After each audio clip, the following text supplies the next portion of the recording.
Hello दोस्तों, welcome to money stocks. इस video के अंदर बहुत ज़्यादा इंपॉर्टेंट टॉपिक के बारे में हम लोग बात करने वाले हैं। बहुत सारे लोगों के मन में, यानी कि 100% में से ऑलमोस्ट 99% लोगों के मन में एक सवाल होगा कि कब हमें विप्रो के अंदर और कब हमें इन्फोसिस के अंदर बोनस के बेनिफिट मिल सकता है। तो जिसके चलते और कौन सी कंपनीज बेसिकली जितने भी आपको बोनस मिलते हैं, जितने भी आपको स्प्लिट मिलते हैं, इन्हीं प्रोसीजर में से दोस्तों उस कंपनी को गुजरना पड़ता है।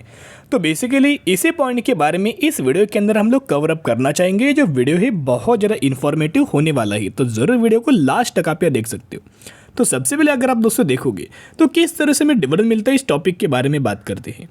तो जो भी कंपनी अपना प्रॉफिट जनरेट करती है, जो भी कंपनी अपना प्रॉफिट दोस्तों जनरेट करती है, उस प्रॉफिट में से कुछ हिस्सा शेयर होल्डर्स को डिविडेंड दिया जाता है और जो डिविडेंड देने के बाद जो भी हमें पेंडिंग पैसा बचता है वो रिजर्व्स के अंदर डाला जाता है। अभी फॉर एन एग्जांपल दोस्तों अगर आप देखोगे तो अगर कंपनी ने 10 रुपीज़ का नेट प्रॉफिट जनरेट किया, ओके, ऐसा सोचिएगा कि कंपनी ने 10 रुपीज़ का अपना नेट प्रॉफिट जनरेट किया, तो 10 रुपीज़ में से कंपनी क्या करेगी, 2 rupees as a dividend share holders को दिया जाएगा और बचा कितना, 8 रुपीज़। तो 8 रुपीज़ कंपनी रिजर्व्स के अंदर डाल देगी। तो इसी के चलते इस तरह से ही आपको दोस्तों डिविडेंड का बेनिफिट मिलता है। कोई भी बड़ी सी बड़ी कंपनी लीजिएगा, कोई भी छोटी सी कंपनी ले लीजिएगा, उनके अंदर यही सब प्रोसीजर माना जाता है। अभी डिविडेंड तो दोस्तों समझ में आया। अब हम बात करेंगे बोनस के बारे में कि किस तरह से बोनस का बेनिफिट मिलता है, क्योंकि वीडियो के मिडल में यानी कि वीडियो के एंड में आपको समझ में आ जाएगा कि मैंने बेसिक्स दोस्तों आपके साथ शेयर किया। तो सबसे पहले यहाँ हमने क्या बात किया डिविडेंड को लेके कि प्रॉफिट में से डिविडेंड दिया जाता है और जो पैसा बचता है वो रिजर्व्स के अंदर डाला जाता है। अभी बोनस के बारे में, जो रिजर्व्स होता है देखिएगा, जो रिजर्व्स है, रिजर्व्स में से कुछ हिस्सा शेयर कैपिटल के अंदर कन्वर्ट किया जाता है और शेयर कैपिटल में से इक्विटी शेयर्स के अंदर कन्वर्जन होता है और उसके बाद ही कोई भी कंपनी बोनस के अनाउंसमेंट करती है, कोई भी कंपनी के अंदर आपको बोनस के अनाउंसमेंट हो जाती है। तो दोस्तों बेसिक फंडा था किस तरह से आपको डिविडेंड की अनाउंसमेंट होती है, किस तरह से आपको बोनस की अनाउंसमेंट होती है, और इन्हीं प्रोसीजर में से ही आपको हर एक कंपनी को गुजरना पड़ता है। और एक पॉइंट जो होता है, क्यों कोई भी कंपनी आपको बोनस देती है, ओके, सबसे इंपॉर्टेंट पॉइंट कि इसका क्या कंपनी को भी बेनिफिट होगा या फिर इसका सिर्फ और सिर्फ शेयर होल्डर्स को बेनिफिट दिया जाएगा, ऐसी बात नहीं है। दोनों को इक्वल अमाउंट ऑफ बेनिफिट होता है। देखिएगा अभी एग्जांपल मैं आपके साथ शेयर करूंगा, ध्यान सुनना बिल्कुल दोस्तों, वीडियो को एंड तक देख सकते हो, स्किप मत करना, बहुत ज़्यादा इन्फॉर्मेटिव होने वाला है। तो बेसिकली यहाँ अगर आप दोस्तों देखोगे, एक स्पेसिफिक कंपनी है 10 रुपये के ऊपर ट्रेड कर रही है, एक स्पेसिफिक कंपनी 10 रुपये के ऊपर ट्रेड कर रही है। इतनी हमें कंपनी के अंदर रैली आई कि 10 रुपये की कंपनी ने 100 रुपये का लेवल अचीव किया। वही कंपनी जो 10 रुपये के ऊपर ट्रेड करती है, उसी कंपनी ने 100 रुपीज़ का दोस्तों लेवल्स अचीव किया। तो अभी होगा क्या, जो 10 रुपये के ऊपर कंपनी थी उसके अंदर सबसे ज़्यादा हमें वॉल्यूम जनरेट हो रही थी और 100 रुपीज़ वाली कंपनीज के अंदर तो वॉल्यूम जनरेट हो रही थी, लेकिन वॉल्यूम्स हमें कम जनरेट हो रही थी एज कम्पेयर टू 10 रुपीज़ वाली कंपनी।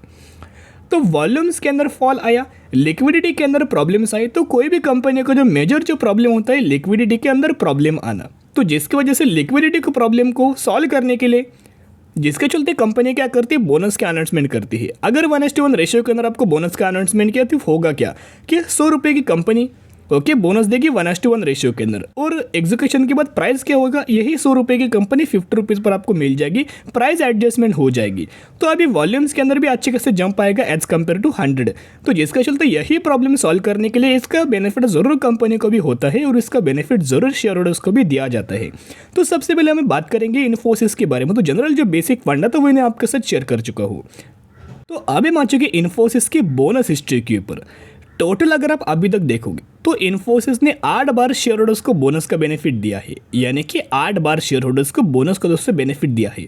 कब से इन्फोसिस बोनस का बेनिफिट दे रही है, अगर आप देखोगे तो 1994 से शेयर होल्डर्स को कंपनी बोनस का बेनिफिट दे रही। फिर अगर आप रिसेंटली अगर आप देखोगे तो 2018 में ही कंपनी ने, इन्फोसिस ने 2018 में रिसेंटली 1:1 रेशियो के ही अंदर बोनस का बेनिफिट दिया। अगर आप टोटल देखोगे तो मैक्सिमम में ऑलमोस्ट 100% में से 99% ऑफ कंपनी ने 1:1 रेशियो के ही अंदर दोस्तों बोनस का बेनिफिट दिया है। एक बार कंपनी ने 3:1 रेशियो के अंदर हमें बोनस का बेनिफिट दिया था। फिर रिसेंटली जैसे कि हमने बात की 2018 में मिला, उसके पहले 2015 में, उसके पहले 2014 में। तो क्या इस रेशियो के चलते, ये जो डेटा है, क्या इसके चलते हम प्रिडिक्शन कर सकते हैं कि अगला हमें बोनस का बेनिफिट कब मिलेगा? इस डेटा के चलते दोस्तों प्रिडिक्शन नहीं होगा, लेकिन चार्ट के चलते हम लोग प्रिडिक्शन कर सकते हैं। इसका अगर आप हिस्ट्री देखोगे, पहले पास्ट की हिस्ट्री अगर आप देखोगे तो एक लेवल्स थे, इसी लेवल्स के पास अगर कंपनी जाती थी तो कंपनी के मैनेजमेंट क्या करता था, यही लेवल्स के ऊपर बोनस के बेनिफिट दिया जाता था। यानी कि कंपनी का एक स्पेसिफिक लेवल था कि इस लेवल से आगे कंपनी बिल्कुल ना जा पाए, जिसके चलते कंपनी को लिक्विडिटी की प्रॉब्लम्स ना हो। तो लेवल्स कौन से ही 1350 से लेकर 1450 जो लेवल्स निकल के आ रहे, मैंने बहुत बार शेयर किया था। जब भी इन्फोसिस 1350 से लेकर 1450 का लेवल्स अचीव करती थी, कंपनी के मैनेजमेंट बोनस के अनाउंसमेंट करते थे 1:1 रेशियो के अंदर, जैसे कि मैंने आपके साथ वो डेटा शेयर कर चुका हूँ। तो एक बात तो तय है कि हिस्ट्री के अंदर, पास्ट के अंदर जब भी कंपनी 14 से 50 जो लेवल्स था वो मैक्स था। इसी लेवल्स के पहले ही कंपनी के मैनेजमेंट बोनस के अनाउंसमेंट करता था, क्योंकि इनको लिक्विडिटी को प्रॉब्लम्स नहीं चाहिए थी और इसका जरूर बेनिफिट शेयर और उसको दिया जाता था। ये तो पॉइंट लेवल्स मैंने आपके साथ शेयर किया, लेवल जरूर डायरी के ऊपर नोट कर सकते हो।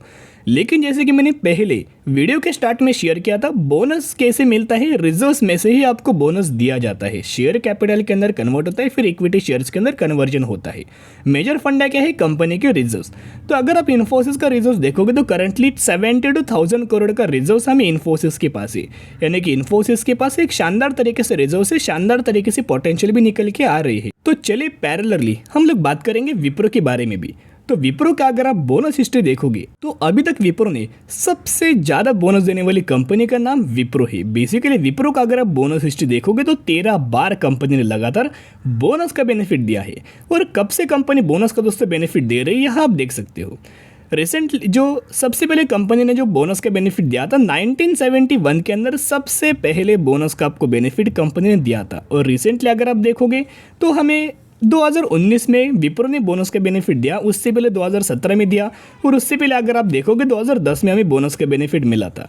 और इसके अंदर भी कंपनी ने 1:1 रेशियो के ही अंदर दोस्तों बहुत बार हमें बोनस के बेनिफिट दे चुकी है। तो सिर्फ बोनस हिस्ट्री देख के हम लोग प्रेडिक्शन नहीं कर सकते। जैसे कि हमने लेवल्स आपको शेयर किया इन्फोसिस का, वैसे विप्रो के लेवल्स के बारे में भी हम लोग बात करेंगे। विप्रो में भी वही एक ही लेवल्स के ऊपर लगातार जो कंपनी ट्रेड करते हैं, उससे लेवल्स के ऊपर कंपनी के मैनेजमेंट बाद में बोनस का बेनिफिट दिया जाता था। बोनस की अनाउंसमेंट होती थी कि उनको पता है ये लेवल्स के आगे कंपनी को जाने नहीं देना चाहिए, क्योंकि इनको लिक्विडिटी का प्रॉब्लम्स होगा, इनको अच्छे खासे वॉल्यूम्स का प्रॉब्लम्स होगा। तो लेवल्स क्या है देखिएगा, ये भी लेवल्स डायरी की पर नोट कर सकते हो। जब भी कंपनी 300 रुपये के प्राइस अचीव करती, जब भी इन्फो या विप्रो 300 रुपये का प्राइस अचीव करती, उससे पहले ही कंपनी के मैनेजमेंट बोनस के अनाउंसमेंट करते हैं। यानी कि कंपनी को, मैनेजमेंट को ये नहीं चाहिए कि इन्फोसिस 300 का लेवल क्रॉस करे, तो उससे पहले ही बोनस की अनाउंसमेंट होती है। जो भी रेशियो के अंदर हो, बाद में आपको जो प्राइस एडजस्टमेंट हो जाता था। ऑलमोस्ट हमें 200 रुपये के ऊपर बाद में कंपनी ट्रेड करती थी, 150 रुपये के ऊपर भी कंपनी ट्रेड करती थी बोनस के बाद। जैसे कि मैंने आपके साथ विप्रो के भी लेवल शेयर किया। अभी हम लोग बात करेंगे इंपॉर्टेंट पॉइंट क्या है, कंपनी के पास भर भर के रिजर्व्स होना चाहिए। तो क्या विप्रो के पास भी भर भर के रिजर्व्स है? तो आप देख सकते हो 70,000 करोड़ का रिजर्व्स हमें विप्रो के पास भी अवेलेबल है। वही अगर आप इन्फोसिस के पास देखोगे 72,000 करोड़ का रिजर्व्स है। इन्फोसिस के अंदर कंपनी ने 8 बार बोनस का बेनिफिट दिया, विप्रो के अंदर कंपनी ने 13 बार बोनस का बेनिफिट दिया। दोनों कंपनी के अंदर इक्वल अमाउंट में पोटेंशियल निकल के आ रही, क्योंकि कंपनी के पास अच्छे खासे रिजर्व्स भी है। फंडामेंटली भी दोनों कंपनी स्ट्रांग है और दोनों कंपनीज आईटी सेक्टर से ही बिलोंग करती है। तो कब हमें बोनस का बेनिफिट मिलेगा? करंटली अगर आप देखोगे आईटी सेक्टर के अंदर हमें पैनिक लेवल निकल के आ रही, तो इस साल तो दोस्तों बहुत ज़्यादा मुश्किल लग रहा है कि 2023 के अंदर आपको बोनस का बेनिफिट इन्फोसिस अपने विप्रो दी। विप्रो के अंदर तो आपको पता है क्या प्रॉब्लम्स हो रही हैं, ओके क्या दिक्कत है, क्या लेवल्स के ऊपर विप्रो ट्रेड कर रहे हैं पिछले 1 से 1.5 सालों में, 2 सालों में। इन्फोसिस के अंदर तो बायबैक का इवेंट हुआ है, तो सडन बायबैक के बाद आपको कंपनी बोनस का अनाउंसमेंट नहीं करके बीच में दोस्तों कोई डिफरेंस लेगी। तो 2023 के अंदर बहुत ज़्यादा कम चांस है। 2024 के अंदर हमें बोनस का दोस्तों बेनिफिट दोनों कंपनी में से एक कंपनी मिल सकता है, लेकिन दोनों कंपनी के ही अंदर दोस्तों इक्वल अमाउंट ऑफ हमें पोटेंशियल निकल के आ रहा है। तो दोनों कंपनी में से कौन सी कंपनी को बाइंग करना चाहिए करंट लेवल्स के हिसाब से अगर आप सोचिए, या फिर अगर आप कंपनी पॉइंट ऑफ व्यू अगर आप देखोगे, तो करंटली इन्फोसिस के अंदर दोस्तों निवेश करने का एक सेफ साइड से मौका है, क्योंकि विप्रो ने इंपॉर्टेंट लेवल्स था वो यह ब्रेक किया है। 400 रुपये का लेवल विप्रो ने ब्रेक किया है। अभी जो इसका टारगेट निकल के आ रहा है as per the technical chart 375 rupees का लेवल से, तो विप्रो को करंट प्राइस के ऊपर इग्नोर करना। जब कंपनी 400 रुपये के ऊपर ट्रेड करे उसके बाद निवेश करने की कोशिश करना। जिन भी लोगों ने पहले से बाइंग किया है आने वाले समय के हिसाब से होल्ड करना।